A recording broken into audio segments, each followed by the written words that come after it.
We humans are highly tech-savvy in today's times.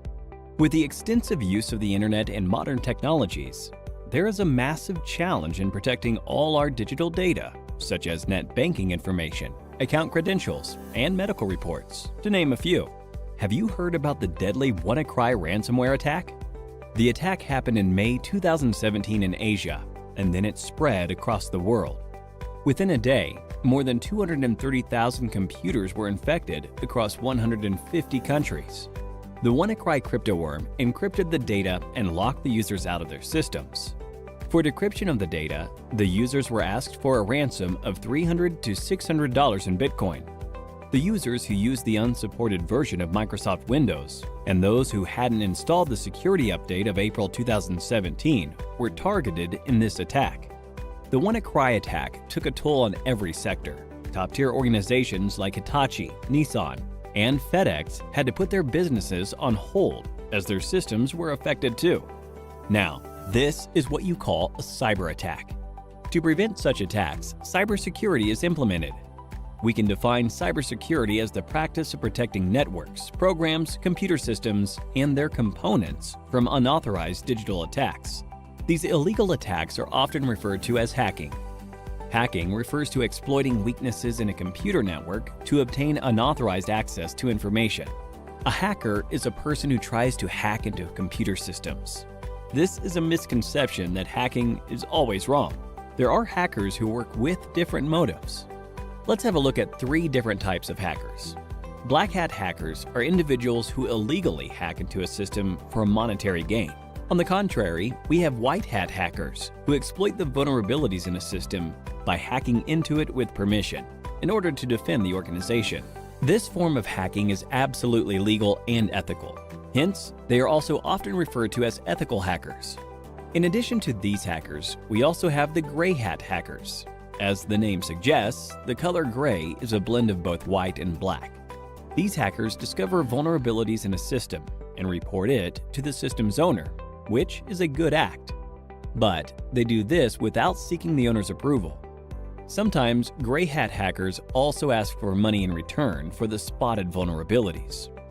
Now that you have seen the different types of hackers, let's understand more about the hacking that is legal and valid, ethical hacking, through an interesting story. Dan runs a trading company. He does online training with the money his customers invest.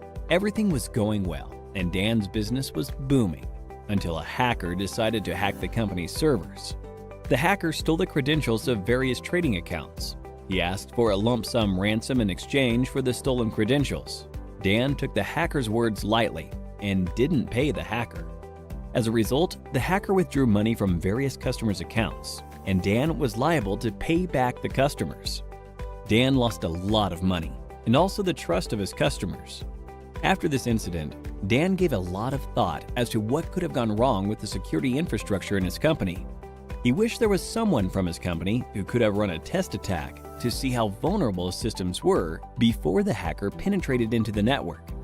This was when he realized he needed an employee who thinks like a hacker and identifies the vulnerabilities in his network before an outsider does.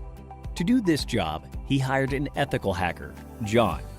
John was a skilled professional who worked precisely like a hacker. In no time, he spotted several vulnerabilities in Dan's organization and closed all the loopholes.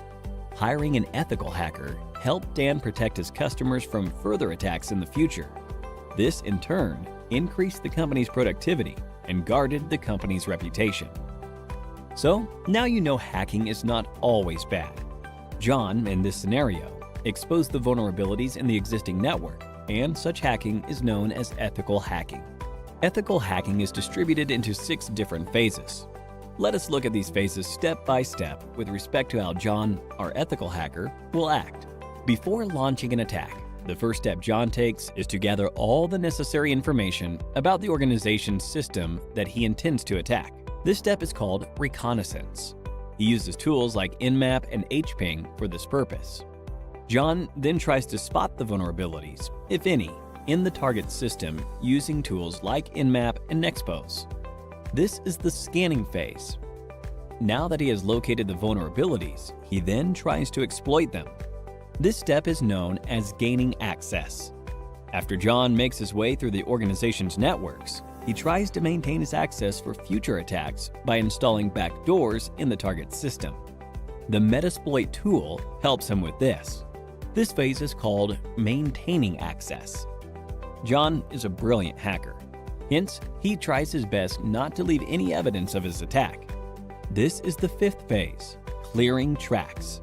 We now have the last phase, that is reporting. In this phase, John documents a summary of his entire attack, the vulnerabilities he spotted, the tools he used, and the success rate of the attack. Looking into the report, Dan is now able to take a call and see how to protect his organization from any external cyber attacks. Don't you all think John is an asset to any organization? If you want to become an ethical hacker like John, then there are a few skills that you need to acquire. First and foremost, you need to have a good knowledge of operating environments such as Windows, Linux, Unix, and Macintosh. You must have reasonably good knowledge of programming languages such as HTML, PHP, Python, SQL, and JavaScript. Networking is the base of ethical hacking, hence, you should be good at it. Ethical hackers should be well aware of security laws so that they don't misuse their skills. Finally, you must have a global certification on ethical hacking to successfully bag a position of an ethical hacker like John. Few examples of ethical hacking certification are Certified Ethical Hacker Certification, CEH, CompTIA Pentest Plus, and Licensed Penetration Tester Certification, to name a few. Simplilearn provides a cybersecurity expert master's program that will equip you with all the skills required by a cybersecurity expert. You could have a look at it by clicking the link in the description. So, here's a question for you. In which phase of ethical hacking will you install backdoors in the target system? A. Scanning. B. Maintaining access. C. Clearing tracks. D. Reconnaissance. Give it a thought and leave your answers in the comments section below. 3 lucky winners will receive Amazon gift vouchers. The endless growth of technologies in this area is directly proportional to the number of cybercrimes. Cybercrimes are estimated to cost $6 trillion in 2021.